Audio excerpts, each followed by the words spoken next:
Want to study in Germany? Then Excella is the best option. Admissions with scholarships available. Call 9881 96666. భర్తని ప్రాణంగా ప్రేమించే ఓ అమ్మాయి.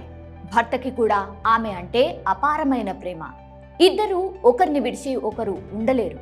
హ్యాపీగా అమెరికాలో మ్యారేజ్ లైఫ్ని ఎంజాయ్ చేస్తూ ఉన్నారు.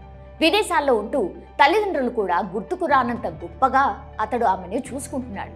అప్పుడే ఊహించని విషయం వారి జీవితంలో తుఫాన్లా వచ్చింది. ఆమె భర్త తిరిగి రాని లోకాలకు వెళ్ళిపోయాడు.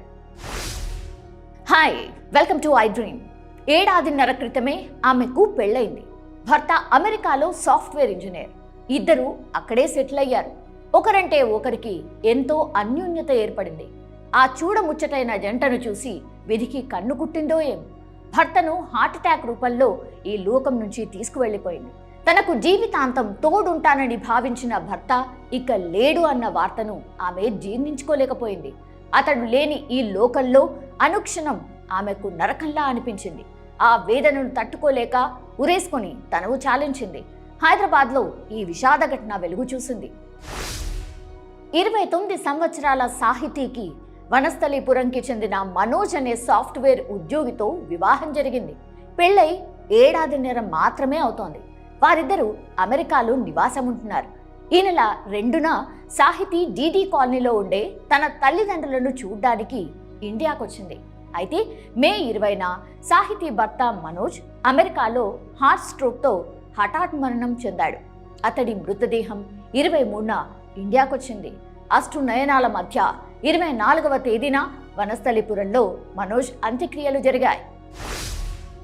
ఆ తర్వాత సాహితీ మధ్యాహ్నం 3 గంటల సమయంలో తన తల్లిదండ్రులతో డీడీ కాలనీలోని ఇంటికి వెళ్ళిపోయింది. రాత్రి సాహితీ, ఆమె చెల్లెలు సంజన కలిసి ఒకే రూమ్లో పడుకున్నారు. గురువారం ఉదయం 9 గంటల 20 నిమిషాల సమయంలో సంజన వాష్రూమ్కి అని బయటికి వెళ్ళి 10 నిమిషాల్లో తిరిగి వచ్చింది. అప్పటికే లోపల నుంచి గడియ పెట్టి ఉంది. ఎంత పిలిచినా లోపల నుంచి రెస్పాన్స్ లేదు.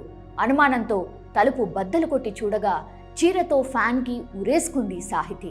సమాచారం అందుకున్న పోలీసులు స్పాట్కు చేరుకుని మృతదేహాన్ని పోస్ట్మార్టం నిమిత్తం ఉస్మానియా మార్చురీకి తరలించారు. కేసు నమోదు చేసుకుని దర్యాప్తు చేస్తున్నారు పోలీసులు. జీవితాంతం కలిసుంటాడు అనుకున్నవాడు మధ్యంతరంలోనే తనువు చాలించాడు. భర్త లేని లోటు ఆమెను కుంగదీసింది. అతను లేని లోకంలో తనకి ఏం పని అనుకుని ఆమె కూడా తిరిగి రాని లోకాలకు వెళ్ళిపోయింది. పెళ్లి చేసుకుని 100 ఏళ్లు సంతోషంగా ఉంటారనుకున్న దంపతులిద్దరూ విగత జీవులుగా మారిపోయారు.